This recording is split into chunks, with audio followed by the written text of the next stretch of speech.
నమస్తే welcome to sleep paper news. ముందుగా headlines.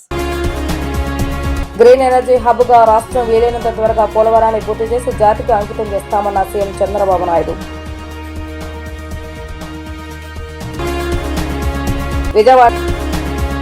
విశాఖలో ఒక కరోనా కేసు మాత్రమే నమోదైందని తెలిపిన మంత్రి సత్యకుమార్. దీనిపై వైద్య శాఖ అప్రమత్తంగా ఉందని వెల్లడి.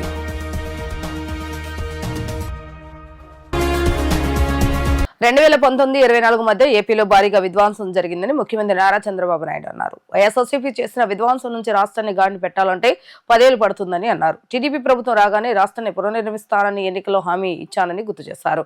అందుకు అనుగుణంగానే అన్ని ప్రయత్నాలు చేస్తున్నామని ఆయన తెలిపారు. ఏపీ సీఎం చంద్రబాబు నాయుడు ఢిల్లీ పర్యటనలో భాగంగా పలువురు కేంద్ర మంత్రులతో భేటీ అనంతరం చంద్రబాబు నాయుడు మీడియాతో మాట్లాడుతూ గత ప్రభుత్వం 1.20 లక్షల కోట్ల బిల్లులు చెల్లించకుండా బకాయిలు పెట్టిందన్నారు. ఈ ఏడాదిలో రాష్ట్రానికి అత్యధికంగా పెట్టుబడులు వచ్చాయని తెలిపారు. ఢిల్లీకి వచ్చిన ప్రతిసారి 7 కేంద్ర మంత్రులను కలుస్తున్నామని వివరించారు. సూర్యగర్ కింద 35 లక్షల కుటుంబాలకు విద్యుత్ ఇవ్వాలని ఆకాంక్షించినట్లుగా వెల్లడించారు. ఈ పథకం కింద ప్రతి నియోజకవర్గంలో 10,000 కుటుంబాలకు విద్యుత్ ఇస్తామని అన్నారు. సూర్యగర్ అమలుకు మద్దతు ఇవ్వాలని కేంద్రాన్ని కోరామని అన్నారు. తమ ప్రభుత్వం AP integrated clean energy policy తీసుకువచ్చిందని, ఈ పాలసీ ప్రకారం 72 గిగావాట్ల గ్రీన్ ఎనర్జీ ఉత్పత్తి చేయాలని అన్నారు. 28,346 కోట్ల విలువైన గ్రీన్ ఎనర్జీ కారిడార్ ఇవ్వాలని కేంద్ర మంత్రి ప్రహ్లాద్ జోషిని కోరామని అన్నారు. అందుకు కేంద్ర మంత్రి సానుకూలంగా స్పందించారని తెలిపారు. గడిచిన 5 సంవత్సరాలు 19-24 చేసినటువంటి విధ్వంసం చూస్తే కనీసం 10 సంవత్సరాలైనా సరే మినిమం టైం పడుతుంది. కనీసం ఇది ట్రాక్లో పెట్టాలంటే మేము ఎన్నికల్లో కూడా చాలా స్పష్టంగా ఎన్డీఏ ఒక హామీ ఇచ్చాం. రాష్ట్రం పూర్తిగా విధ్వంసం పాలైంది. మళ్ళీ ఎన్డీఏ వస్తాని రాష్ట్రాన్ని పునర్నిర్మాణం చేస్తామని చాలా స్పష్టమైన హామీ ఇచ్చాం. వచ్చిన తర్వాత నేను 1 సంవత్సరం రేపటికి 12వ తారీఖు నెక్స్ట్ మంత్కి 1 ఇయర్ అవుతుంది. 1 ఇయర్లో అన్ని ప్రయత్నాలు చేశాం. అన్ని ప్రయత్నాలు చేసినా మళ్ళీ అన్ని డిపార్ట్మెంట్ని ట్రాక్లో పెట్టడానికి సమయం పడతా ఉంది. ఈరోజు మనం ఒకసారి చూస్తే 1-2 కాదు, ఎవ్రీ డిపార్ట్మెంటు డీఫంక్షన్ అయింది, లేకపోతే డీరైల్ చేశారు, లేకపోతే ఇర్రిపేరబుల్ డ్యామేజ్ చేసి వదిలిపెట్టారు. ఎక్కడ కూడా నేను ఎప్పుడు చూడలేదు. 4th టైం ఈమె చాలాసార్లు నేను చెప్పాను, ఎప్పుడు చూడనటువంటి విధ్వంసం జరిగింది. అయితే వేరే మార్గం లేదు, దీన్ని మళ్ళీ ట్రాక్ మీద పెట్టి రీబిల్డ్ చేయడం తప్ప వేరే మార్గం లేదు. ఏదైతే సోలార్ రూఫ్ టాప్ సూర్యగారు ఈ కార్యక్రమం కింద ఒక 30 లక్షల కుటుంబాలకి కరెంట్ ఇవ్వాలనుకుంటున్నాం. దాన్ని కూడా క్లియరెన్స్ ఇవ్వమని చెప్పి అడిగాను. ఇది డిమాండ్ డ్రివన్ ప్రోగ్రామ్ కాబట్టి మీరు ఎంత చేసి అంత ఇస్తామని చెప్పారు. దాని ప్రకారం మ్యాక్సిమం వెళ్తున్నాం. ఇది కూడా క్లియర్ చేయడం జరిగింది. అందుకే కాన్స్టిట్యున్సీకి మినిమం 10,000 రూఫ్ టాప్ సూర్యగారి కింద ముందుకు పోతున్నాం. ఇది కూడా వార్ ఫుటింగ్లో ఎస్పెషల్లీ వీకర్ సెక్షన్స్కి ఎస్సీ ఎస్టీ ఫ్రీగా ఇస్తాం. గవర్నమెంట్ ఆఫ్ ఇండియా ఇచ్చేదే కాకుండా బీసీలకు అదనంగా ఒక 20,000 రూపాయలు అదనంగా ఇస్తాం. దీన్ని పెద్ద ఎత్తున టేకప్ చేశాం. ఇంకొక పక్కన సబ్ స్టేషన్ ఫీడర్ లెవెల్లో కుసుమ్ కింద 2,000 మెగావాట్లు ఉత్పత్తి చేయడానికి అనుమతించారు. అది కూడా శాంక్షన్ చేశారు. దాన్ని కూడా తీసుకొని ముందుకు పోతాం. దీంతో ఆంధ్రప్రదేశ్ గ్రీన్ ఎనర్జీ హబ్గా తయారవుతుంది. రాయలసీమలో అడ్వాంటేజ్ ఉంది. ఒక పక్క సోలార్ ఎనర్జీ, ఇంకొక పక్కన ఏదైతే విండ్ ఎనర్జీ, మూడోది పంప్డ్ ఎనర్జీ. ఈ 3 కలిపి బ్యాటరీ కూడా పెట్టుకోగలిగితే 24/7 పవర్ వచ్చే పరిస్థితి వస్తుంది. ఏదైతే ఈ వ్యవస్థని పూర్తిగా నిర్వీర్యం చేశారు, ఈరోజు కాస్ట్ తగ్గించే దిశగా వినియోగదారుడికి బెనిఫిట్ అయ్యే విధంగా, అదే మరి అల్టిమేట్గా ఆంధ్రప్రదేశ్ గ్రీన్ ఎనర్జీ హబ్గా డౌన్ స్ట్రీమ్ ఇండస్ట్రీస్కి ముందుకు పోతున్నాం. రాయలసీమ అయితే గ్రీన్ ఎనర్జీ ఉత్పత్తి చేయడానికి వస్తుంది. అదే మరి కోస్టల్లో ఏవైతే పోర్ట్స్ ఆధారంగా చేసుకుని ఎక్కడికక్కడ గ్రీన్ హైడ్రోజన్, అమోనియా ఇవన్నీ ఎక్స్పోర్ట్ చేయడానికి అవకాశం ఉంది. ఆ కార్యక్రమంలో ముందుకు పోతున్నాం. బీసెన్ రెడ్డిలో బాంబు బెదిరింపు కాల్ కలకలం రేపింది. రాష్ట్ర వ్యాప్తంగా విశాఖలో ఒక కోవిడ్ కేసు మాత్రమే నమోదైందని వైద్య ఆరోగ్య శాఖ మంత్రి సత్యకుమార్ యాదవ్ అన్నారు. అలానే కోవిడ్ పై అప్రమత్తంగా ఉండాలని సూచించారు. కోవిడ్ సోకిన వ్యక్తి ఆరోగ్యం నిలకడగానే ఉందని, ఇంటి వద్ద క్వారంటైన్ లో ఉండి చికిత్స పొందుతున్నారని ఆయన తెలిపారు. మంగళగిరి ఏపీ ఐఏఎస్సీ భవనంలో ఆరోగ్య శాఖ ఉన్నతాధికారులతో కోవిడ్ సీజనల్ వ్యాధులపై సమావేశం నిర్వహించారు. అలానే అధికారులు అప్రమత్తంగా ఉండాలని సూచనలు చేశారు.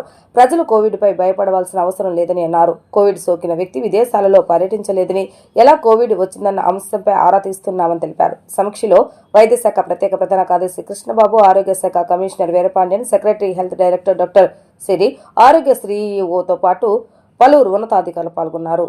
యోగాంధ్రలో జిల్లాను మొదటి స్థానంలో నిలిపేందుకు ప్రతి ఒక్కరూ సహకారం అందజేయాలని కలెక్టర్ లక్ష్మీ షా కోరారు. యోగాంధ్ర మాసోత్సవాలను ఈ నెల 21వ తేదీన రాష్ట్ర ప్రభుత్వం ప్రారంభించనుందని ఆయన తెలిపారు.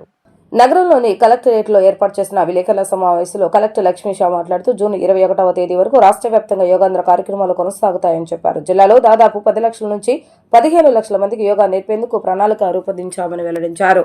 దాదాపు 2500 మంది శిక్షకులు యోగా నేర్పిస్తారని చెప్పారు. గ్రామ వార్డు సచివాలయ పరిధిలో 7 అందుబాటులో ఉంటారని, ఒక సెక్షన్కు 50 మందితో యోగాభ్యాసం చేస్తారని ఆయన స్పష్టం చేశారు.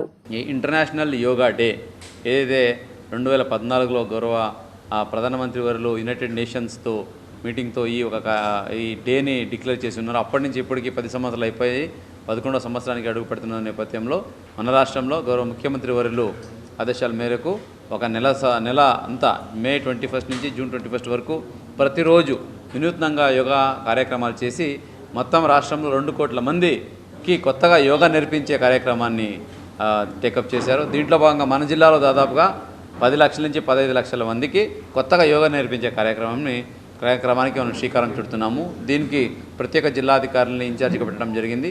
అలాగే ప్రతి ఒక్క గ్రామాల్లో, ప్రతి ఒక్క మండలాల్లో, మన డివిజన్స్లో, అలాగే జిల్లా స్థాయిలో కూడా యోగా గురువులు, యోగా మాస్టర్ ట్రైనర్సు, అలాగే యోగా ట్రైనర్స్ని మనము సిద్ధం చేయడం జరుగుతుంది. ప్రతి ఒక్క సచివాలయంలో దాదాపుగా 7 నుంచి 8 మంది యోగా ట్రైనర్స్ని మనం రెడీ చేయడం జరుగుతుంది. ప్రతి ఒక్క యోగా ట్రైనరు ఒక్కొక్క సెషన్కి 50 మందికి కొత్తగా యోగా నేర్పిస్తారు. ఈ నెలంతా ఇదే పనిలో ఉంటాము. ఇప్పటికే మాస్టర్ ట్రైనర్స్ ట్రైనింగ్ మొదలైంది. ఆన్లైన్ రిజిస్టర్ చేసుకుంటారు. మన జిల్లాలో దాదాపుగా ఈ 2500 మంది యోగా ట్రైనర్స్ ఉండబోతున్నారు. ఇంతమందిని రెడీ చేసిన తర్వాత వీళ్ళు ఒక్కొక్క సెషన్కి 50 మంది చొప్పున 10 నుంచి 15 లక్షల మందికి ఈ నెలలో యోగా నేర్పించి ఒక పెద్ద ఎత్తున ఈ యోగాని ముందుకు తీసుకెళ్ళడానికి ప్రణాళికబద్ధంగా వెళ్తున్నాము. ఎందుకు యోగా అంటే, యోగా మీకు తెలిసే ఉంది, ఇది మన దేశ సంపద, మన ట్రెడిషన్, మన కల్చరు. యోగాకి ఇండియా నుంచి ఆరిజిన్ అయిన యోగా ఈరోజు విఖ్యాతి పొందింది. వేరే రాష్ట్రాల్లో అంతర్జాతీయ స్థాయిలో కూడా యోగాని ప్రాక్టీస్ చేస్తున్నారు. దాదాపుగా 70 కంట్రీస్లో, బయట కంట్రీస్లో యోగాని ఈరోజు ప్రాక్టీస్ చేస్తున్నారు. వాళ్ళన్నిటికీ మహాగురువు ఇండియా అయింది. కాబట్టి ఇండియాలో మనం దీన్ని ప్రాక్టీస్ చేయడం చాలా చాలా అవసరము. ఈ వర్క్ ప్రెషరు, అలాగే ఈ లైఫ్ స్టైల్ ప్రెషర్ వల్ల చాలా వరకు యోగాన్ని లేదా అండర్మైన్ చేస్తున్నారు, లేదా చాలామంది మర్చిపోతున్నారు. ఈ నేపథ్యంలో ఈ యోగాంధ్ర 2025 కార్యక్రమం ఏదైతే ఉందో, ఇది ప్రతి ఒక్క సిటిజన్స్కి ఇది మన ట్రెడిషను, ఇది మన కల్చరు. దీన్ని ప్రాక్టీస్ చేస్తే మనము మందుల నుంచి దూరంగా ఉండొచ్చు, హాస్పిటల్ నుంచి దూరంగా ఉండొచ్చు, మనం ఆరోగ్యంగా ఉండొచ్చు, ఫిజికల్గా, సైకాలజికల్గా మనం ఫిట్గా ఉండొచ్చు అని గుర్తు చేయడానికి ఈ ఒక కార్యక్రమం చేపట్టడం జరుగుతూ ఉంది. సెంట్రల్ నియోజకవర్గంలో అన్ని రకాల మౌలిక వసతుల కల్పన ధ్యేయంగా పనిచేస్తున్నట్లుగా ప్రభుత్వ విప్ శాసనసభ్యులు బొండా ఉమామహేశ్వరరావు అన్నారు. ఆ క్రమంలోనే 2014-19 మధ్య టీడీపీ ప్రభుత్వ పాలనలో తాను నిర్మించిన అంతిమయాత్ర భవన ఆధునీకరణ పనులు చేపట్టినట్లుగా వివరించారు. 40 లక్షల రూపాయల నిధులతో అంతిమయాత్ర భవన ప్రాంగణాన్ని తీర్చిదిద్దుతున్నట్లుగా చెప్పారు. అదే ఇంట్లో ఉంటున్న వారికి కులమతాలకు అతీతంగా ఆఖరి మజిలీ ప్రశాంతంగా సాగాలన్న మంచి ఉద్దేశంతో అంతిమయాత్ర భవనాన్ని ఏర్పాటు చేసి వసతుల కల్పనపై తాను ప్రత్యేకంగా దృష్టి సారించినట్లుగా ఎమ్మెల్యే బొండా ఉమా చెప్పారు. సత్యనారాయణపురంలో 40 లక్షల రూపాయల వ్యయంతో అంతిమయాత్ర ఆధునీకరణ పనులకు ప్రభుత్వ విప్ శాసనసభ్యులు బొండా ఉమామహేశ్వరరావు శంకుస్థాపన చేశారు. ఈ సందర్భంగా ఆయన మాట్లాడుతూ తాను 2014-19 మధ్య కాలంలో ఎమ్మెల్యేగా ఉన్న సమయంలో అంతిమయాత్ర భవనాన్ని కులమతాలకు అతీతంగా ప్రజలకు ఉపయోగపడేలా నిర్మాణం చేయించినట్లుగా చెప్పారు. గడిచిన 5 ఏళ్ల వైసీపీ ప్రభుత్వ పాలనలో అంతిమయాత్ర భవన నిర్వహణ సరిగా లేకపోక భవనం పాడైపోయిందని, భవనం చుట్టూ ఉన్న ప్రాంగణం ముళ్లపొదలతో నిండిపోయిందని అన్నారు. ఈ తరుణంలో మరలా టీడీపీ ప్రభుత్వం అధికారంలోకి వచ్చిన తర్వాత ప్రభుత్వంతో మాట్లాడి అంతిమయాత్ర భవన ఆధునీకరణకు 40 లక్షల రూపాయలు మంజూరు చేయించినట్లుగా వివరించారు. అద్దీంట్లో ఉంటున్న వారు ఎవరైనా చనిపోతే చనిపోయిన వ్యక్తి పార్థివ దేహాన్ని ఉంచడానికి ఇంటి యజమాని అంగీకరించకపోతే ఈ అంతిమయాత్ర భవనం ఉపయోగించుకొని ఆఖరి మజిలీ ప్రశాంతంగా సాగించవచ్చని అన్నారు. మాజీ ఎమ్మెల్యే కె సుబ్బరాజు చనిపోయిన సందర్భంగా ఆయన పార్థివ దేహాన్ని ఈ అంతిమయాత్ర భవనంలోనే విదేశాలలో ఉన్న ఆయన కుటుంబ సభ్యులు వచ్చే వరకు ఉంచి గౌరవప్రదంగా ఆఖరి మజిలీని ఆయన కుటుంబ సభ్యులు చేశారని సందర్భంగా గుర్తు చేశారు. సమీపంలో ఉన్న కర్మల భవన విషయంలోనూ గత ప్రభుత్వ పాలనలో అవినీతి చోటు చేసుకుందని చెప్పారు. ఆ కర్మల భవనాన్ని ఆధునీకరించి సౌకర్యాలు కల్పించే విధంగా త్వరలోనే నిధులు కేటాయించి ఆధునీకరణ చేయిస్తామని ఈ సందర్భంలో బొండా ఉమా చెప్పారు. అంతిమయాత్ర భవనం చుట్టూ ప్రహరీ గోడ నిర్మాణంతో పాటు ఆవరణంతా టైల్స్ ఏర్పాటు చేస్తామని 4 ఫేజర్లను ప్రభుత్వ పరంగానే అందుబాటులో ఉంచుతామని అన్నారు. అవసరం ఉన్న ప్రజలంతా అంతిమయాత్ర భవనాన్ని కులమతాలకు అతీతంగా ఉపయోగించుకోవచ్చని చెప్పారు. ఈ కార్యక్రమంలో నగరపాలక సంస్థ ఈఈ శ్రీనివాసరెడ్డి, దుర్గపూడి పాలక మండలి మాజీ సభ్యులు Badeti Dharmarao, AE Lokesh, division TDP నాయకులు పాల్గొన్నారు. గతంలో తెలుగుదేశం ప్రభుత్వం 2014-19 నేను శాసనసభ్యుడిగా ఉన్నప్పుడు ఆ రోజున ఆంధ్రప్రదేశ్లో అలాగే ఆల్మోస్ట్ దేశంలోనే సౌత్లోనే ఎక్కడా లేనటువంటి విధంగా అంతిమ యాత్రా భవన్ అంటే ఏదైతే అద్దెకి నివాసం ఉంటా ఉన్నారో సెంటిమెంట్గా ఆ ఇంట్లో ఎవరైనా చనిపోతే హౌస్ ఓనర్సు బాడీని ఇంటి దగ్గర తీసుకురానిరు, ఇంటి లోపలికి పర్మిట్ చేయరు. ఎందుకంటే వాళ్ళకేదో కీడు జరుగుద్దని ఇంటి ఓనర్లు అనుకుంటారు. ఇది భారతీయ సెంటిమెంటు. ఇవాళ సెంట్రల్ నియోజకవర్గంలో అత్యధికంగా అటు బ్రాహ్మణ సామాజిక వర్గం, ఇటు వైశ్య సామాజిక వర్గం, ఆచారాలు పాటించే సామాజిక వర్గాలు ఇక్కడ ఎక్కువ ఉన్నాయి. వాళ్ళకేంటంటే చనిపోయిన కుటుంబంలోనో అంతులేని బాధ. మరి ఇంటి దగ్గరికి బాడీ తీసుకురాకుండా మరి చనిపోయిన తర్వాత అంతిమ యాత్ర చేసే పరిస్థితుల్లో, పూజ కార్యక్రమాలు చేసే పరిస్థితుల్లో ఇబ్బందులు ఎదుర్కొంటున్న సందర్భంలో స్థానిక బ్రాహ్మణ నాయకులు నా దృష్టికి తీసుకొస్తే ఆ రోజు వైశ్య నాయకులు కానీ బ్రాహ్మణ నాయకులు ఇక్కడ సత్యనాపురంలో ఈ ప్రాబ్లం ఎక్కువ ఉంది, ముత్యాలంపాడు, సత్యనాపురం, దేవీనగర్ ఈ ప్రాంతాలని ఇక్కడ ఆ రోజు అంతిమ యాత్రా భవన్ అంటే మరణించిన వారి పార్థివ శరీరాన్ని వాళ్ళ కుటుంబ సభ్యులు పూజా కార్యక్రమాలు కానీ కర్మక్రియలు కానీ చేసుకునే దానికి ఒక భవనం ఉండాలి. దాంట్లో పెట్టుకొని ఎలా అయితే మనం మంచి కార్యక్రమాలు చేసుకోవడానికి ఉంటామో ఆఖరి మజిలీ చనిపోయినాక అంతిమయాత్ర చేసేటప్పుడు కూడా గౌరవంగా ఆ పార్థివ శరీరానికి కార్యక్రమాలు జరగాలని అంతిమయాత్ర భవన్ ఆ రోజు నేను శాసనసభ్యుడిగా మొట్టమొదటి ఇక్కడ ఆలోచన చేసి కట్టించాం. దాన్ని గతంలో 5 సంవత్సరాలు కూడా పూర్తి నిర్వహణ అన్నీ కూడా ఇబ్బందులేని. ఇది ఎంత ఉపయోగపడిందంటే కరోనా టైంలో మాజీ శాసనసభ్యుడు సుబ్బరాజు గారు చనిపోతే వాళ్ళ పిల్లలు అమెరికా నుంచి వచ్చే వరకు ఇక్కడే బాడీని ఒక మాజీ శాసనసభ్యుడు బాడీని పెట్టి 3 రోజుల పాటు ఇక్కడే ఉంచి 4వ రోజు వాళ్ళ పిల్లలు వచ్చినాక అంత్యక్రియలు చేశారు. ఇలా ఎవరైనా పిల్లలు విదేశాల్లో ఉన్నా, ఊళ్ళో లేకపోయినా, లేదంటే ఇంటి దగ్గర ఇబ్బందులు ఉన్నా ఇక్కడ పెట్టుకొని అది 1 రోజు కానీ 2 రోజులు కానీ 3 రోజులు కానీ ఉచితంగానే ₹1 కూడా ఎవరికి చెల్లించాల్సిన పని లేకుండా ఉచితంగానే అంత్యక్రియలు మన శాస్త్రోక్తంగా సాంప్రదాయబద్ధంగా చేసుకునే దానికి ఈ భవనం రూపొందించాం. గ్రామంలోని రైతులు, ప్రజలు అవసరాల కోసం చెరువుల్లో మట్టి తవ్వకాలకు ప్రభుత్వం అనుమతులు మంజూరు చేస్తున్నట్లుగా ప్రభుత్వ విప్ గన్నవరం ఎమ్మెల్యే యార్లగడ్డ వెంకటరావు తెలిపారు. గన్నవరం నియోజకవర్గ వ్యాప్తంగా చెరువుల్లోని మట్టిని ప్రజలు అవసరాల కోసం తరలించుకునేందుకు అధికారులకు దరఖాస్తు చేసుకోవాలని సూచించారు. చెరువులో మీటర్ లోతు మాత్రమే మట్టి తవ్వి ట్రాక్టర్ల ఎడ్ల బండిలో మాత్రమే మట్టిని తరలించుకోవాలని చెప్పారు. ఆయా పంచాయతీలకు నామమాత్రం రుసుము చెల్లించి మట్టిని తోలుకోవచ్చని తెలిపారు. విజయవాడలోని తన కార్యాలయంలో ఏర్పాటు చేసిన విలేకరుల సమావేశంలో ఎమ్మెల్యే యార్లగడ్డ వెంకటరావు మాట్లాడుతూ రాత్రివేళ మట్టి తవ్వకాలకు అనుమతులు ఇచ్చేదే లేదని చెప్పిన ఆయన మట్టి తరలింపు అక్రమాలకు పాల్పడితే సహించేది లేదు అంటూ హెచ్చరించారు. ఆంధ్రుల కలల రాజధాని అమరావతిపై అవాకులు చవాకులు పెళ్లుతున్న జగన్మోహన్ రెడ్డి వైఖరిని ఆయన తప్పుపట్టారు. జగన్ ముఖ్యమంత్రిగా ఉండగా రాజధాని అమరావతిని మార్చాలని శక్తివంచన లేకుండా కృషి చేశారని, ఆయన కుయుక్తులు పారకపోవడంతో 3 రాజధానుల అంశాన్ని తెరపైకి తెచ్చారని గుర్తు చేశారు. జగన్ సీఎంగా ఉండగా రాజధానిని రాష్ట్రంగా మార్చారని, తమ ప్రభుత్వం అధికారంలోకి వచ్చిన తర్వాత శరవేగంగా రాజధాని నిర్మాణ పనులు చేస్తుంటే చూసి ఓర్వలేక ఇష్టారీతిన మాట్లాడటం తగదని హితో పలికారు. గతంలో ప్రతిపక్ష ఎమ్మెల్యేలను లాగేసి చంద్రబాబు నాయుడు ప్రతిపక్ష హోదా తీసేస్తానన్న జగన్ ఇప్పుడు ఏ విధంగా ప్రతిపక్ష హోదా అడుగుతున్నారని నిలదీశారు.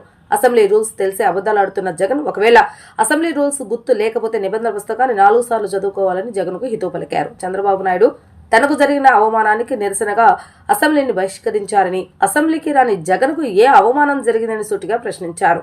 జగన్ అసెంబ్లీకి రాకపోవడం ఎన్నుకున్న ప్రజల్ని, అసెంబ్లీని అవమానపరచడమేనని ఆయన పేర్కొన్నారు. తాను అధికారంలోకి వస్తే సినిమా చూపిస్తానన్న జగన్ కామెంట్లపై యార్లగడ్డ స్పందిస్తూ వైసీపీ ఎమ్మెల్యేల సంఖ్య 164 నుంచి 11కు పడిపోయిందని, ముందు పార్టీని ఏ విధంగా బ్రతికించుకోవాలో చూసుకోవాలని హితవు పలికారు. 125 అడుగుల అంబేద్కర్ విగ్రహం పెడితే ఆయనకు నివాళులు అర్పించినట్లు కాదని, అంబేద్కర్ ఆశయాలను తోచా తప్పకుండా అమలు చేయటం వల్లే అంబేద్కర్ కు నివాళులు అర్పించినట్లు అవుతుందని జగన్కు ఎద్దేవా చేశారు. గన్నవరం నియోజకవర్గం విషయంకి వస్తే ఇప్పుడు కొత్తగా ప్రభుత్వం జీవో ఇచ్చింది ఈ చెరువుల మీద పూడికి తీయటానికి, సిల్ట్ తీయటానికి. గతంలో గన్నవరం నియోజకవర్గంలో అక్రమ మైనింగ్ జరిగిన మాట వాస్తవం. చెరువులు తాడి చెట్టు లోతులు కూడా కొన్ని ఊళ్ళో తోయిన పరిస్థితి నేను విన్నా గత 8 సంవత్సరాల్లో. దయచేసి మీడియా ద్వారా కోరుతున్నా, ఇరిగేషన్ అప్లై చేసుకోండి. అప్లై చేసుకుని ఎట్టి పరిస్థితుల్లోనూ అక్రమ మైనింగ్ జరగడానికి వీల్లేదు, సక్రమ మైనింగే చేయాలి. మీరు 3 మీటర్లు, 1 మీటర్ మాత్రమే, 3.3 అడుగులు మాత్రమే తవ్వాలి. అలాగే ట్రాక్టర్లు తప్ప లారీలు లోడ్ చేయొద్దు. గ్రామాల్లో రైతు సోదరులు వాళ్ళ పొలానికి కానీ ఇళ్లకు కానీ వాళ్ళు తోలుకోండి. ఏమైనా నామినల్ గా ఉంటే, గతంలో చంద్రబాబు నాయుడు గారు ఎన్డీఏ ప్రభుత్వం రాకముందు, గతంలో వైఎస్ఆర్ కాంగ్రెస్ పార్టీ అధికారంలో ఉన్నప్పుడు 14 ఫైనాన్స్ నిధులు కూడా వెనకెళ్ళిన పరిస్థితి, 15 ఫైనాన్స్ కానీ నిధులు పక్కదో పట్టించిన పరిస్థితి, వేరే పథకాలకు వాడుకున్న పరిస్థితి. పంచాయతీలు ఏ స్థాయిలో తయారైనాయి అంటే మరి రాష్ట్ర వ్యాప్తంగా ఎలా ఉందో తెలియదు కానీ నా నియోజకవర్గంలో చాలా గ్రామాల్లో పంచాయతీలో లైట్లు మార్చాలంటే డబ్బులు లేవని చెప్పే పరిస్థితి పంచాయతీలకు ఆ స్థితి దాపురిచ్చింది. అందుకని ఏదైనా నామినల్ ఫీజు, లోడింగ్ ఛార్జెస్ లాంటివి ఏమైనా ఉంటే అవి పంచాయతీకి చెందినట్టుగా చేస్తే పంచాయతీలు బలోపేతం అవుతాయి. చెరువులు ఊరమ్మని ఆస్తుంది తప్ప పందికొక్కులాగా గతంలో కొంతమంది ఆ చెరువులు తవ్వి ఆ మట్టి వ్యాపారం చేసి, దేశం అంటే మట్టి కాదు, దేశం అంటే మనుషులు అన్నాడు గురజాడు గారు. కానీ గన్నవరం అంటే మట్టే అనే స్థితిలో 10 సంవత్సరాలు గన్నవరం వచ్చిన పరిస్థితి. గన్నవరం అంటే మట్టి కాదు, గన్నవరం అంటే మనుషులని మొన్న ప్రజా ఎన్నికల్లో తీర్పిచ్చిన పరిస్థితి. రేపు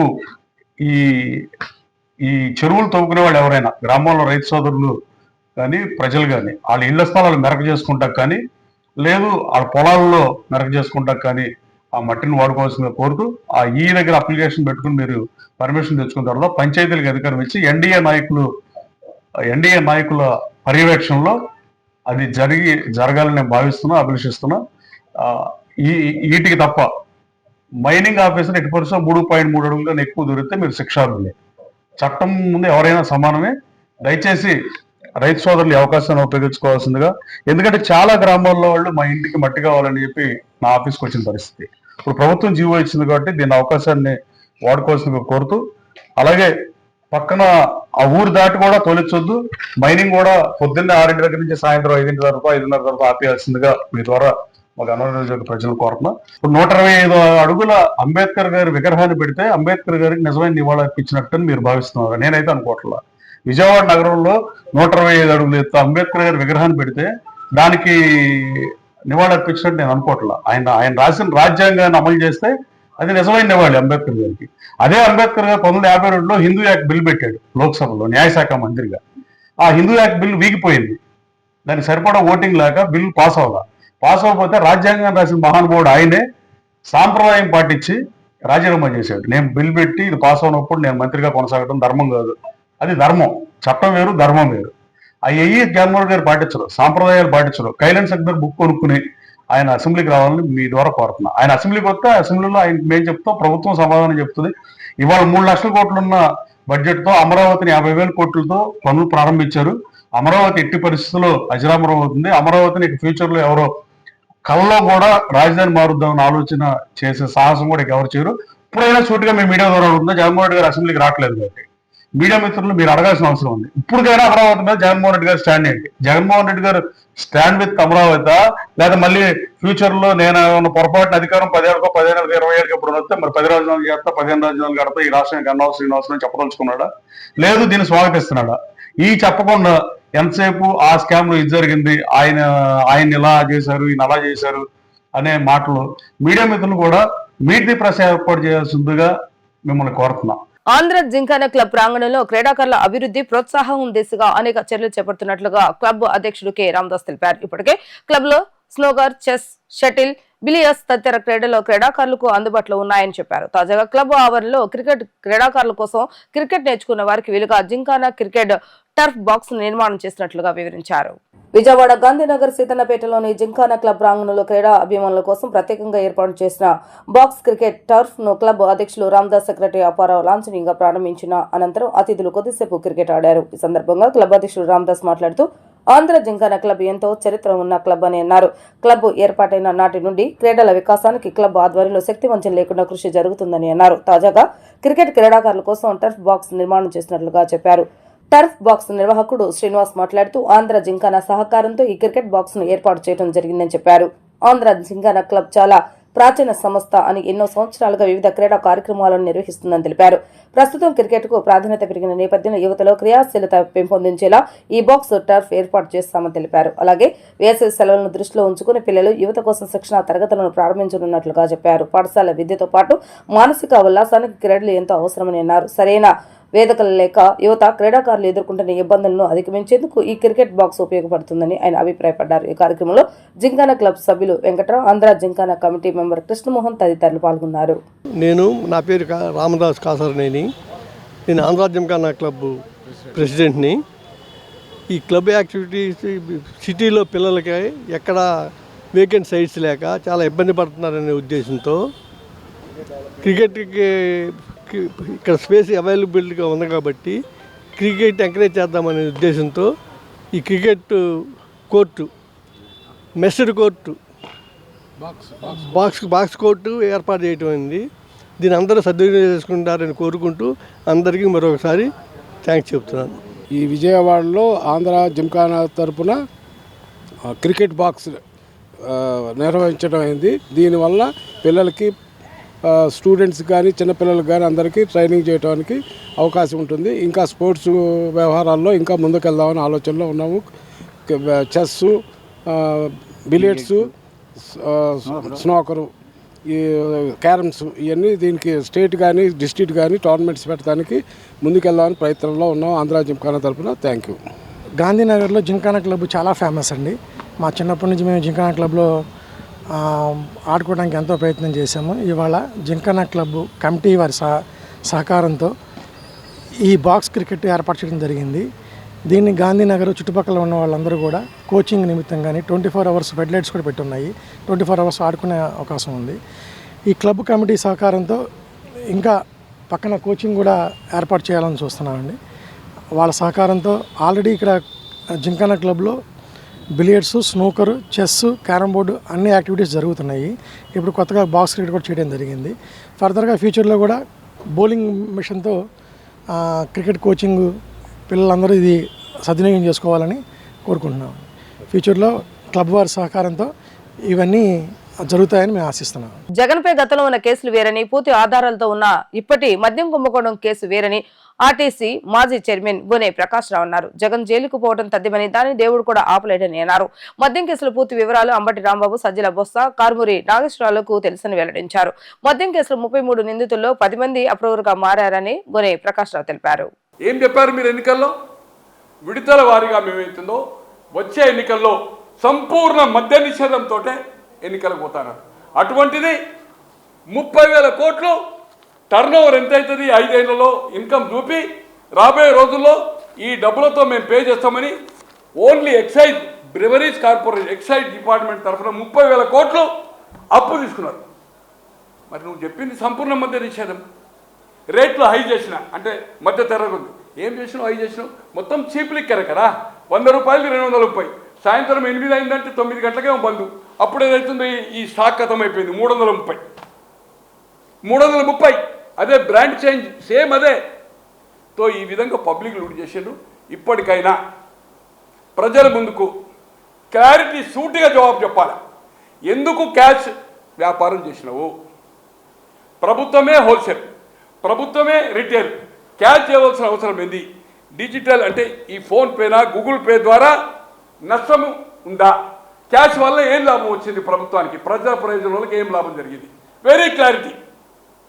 మీరు లేకపోతే మీ అంబటి రాంబాబు స్పోక్స్మెన్, లేకపోతే సకల మంత్రి శాఖల మంత్రి ఉన్నాడు కదా సజ్జల, లేదా సారా వ్యాపారం చేసే రైడింగ్ పార్టీ ఒక గన్మ్యాన్ రౌడీయిజం చేసిన బొత్స సత్యనారాయణ గారా, నాగేశ్వరరావు గారు యాదవ్ గారు ఏదైతుందో మంత్రి చేశాడు, ఆయన కూడా సారా మామలాలు బ్రాండ్ షాపులు చేశాడు వెస్ట్ గోదావరి, వైజాగ్, హైదరాబాద్లో. కమాన్ చెప్పండి. డిస్టిలరీకి సంబంధం ఎక్కడ మంత్రులు సంతకాలు పెట్టారు? ముఖ్యమంత్రి సంతకం పెట్టాడు. పాలసీ డిసైడ్ చేసేది ప్రభుత్వము, దాన్ని రన్ చేసే అధికారులు. ఏ జీవో వచ్చినా అధికారులతో వస్తుంది. ఎనీ డిపార్ట్మెంట్ ఎక్సైజ్ కాదు. కనుక ఏదైతుందో దీనికి ఈ ఆంధ్ర ప్రజలు కాదు, ప్రపంచంలో ఉన్న తెలుగు వారందరికీ నువ్వు సత్యహరిచంద్రునివా ఏంటి, నీ మీద కేసులు బనాయిస్తారా, దీనికి జవాబు చెప్పవలసిన అవసరం ఉంది. ఖచ్చితంగా అల్టిమేట్ ఎంటైర్ మనీ తాడేపల్లికే పోయింది, అనుమానం లేదు. ఖచ్చితంగా దీంట్లో ఇది కేసు రేపు ఏమవుతుందో కాదు, దాంట్లో 16 నెలలు అరెస్ట్ అయ్యాడు ఉండడు, కేసు ఏం కాదని నేను అనుకుంటా. దీంట్లో మాత్రము క్లారిటీగా ఎవిడెన్సెస్ ఉన్నాయి, శిక్ష అనేది ఖచ్చితంగా పడుతుంది. జైలుకు పోవడం మీద తప్పించుకోలేడు. 10 రోజులు అటు ఇట అది డిసిషన్ మేకింగ్ గవర్నమెంట్ చేతిలో ఉంటుంది. వార్తలు ముగించే ముందు హెడ్లైన్స్ మరొకసారి. గ్రీన్ ఎనర్జీ హబ్ గా రాష్ట్రం వీలైనంత త్వరగా పోలవరాన్ని పూర్తి చేసి జాతికి అంకితం చేస్తామన్న సీఎం చంద్రబాబు నాయుడు. విజయవాడలోని విశాఖలో ఒక కరోనా కేసు మాత్రమే నమోదైందని తెలిపిన మంత్రి సత్యకుమార్. దీనిపై వైద్యశాఖ అప్రమత్తంగా ఉందని వెల్లడి.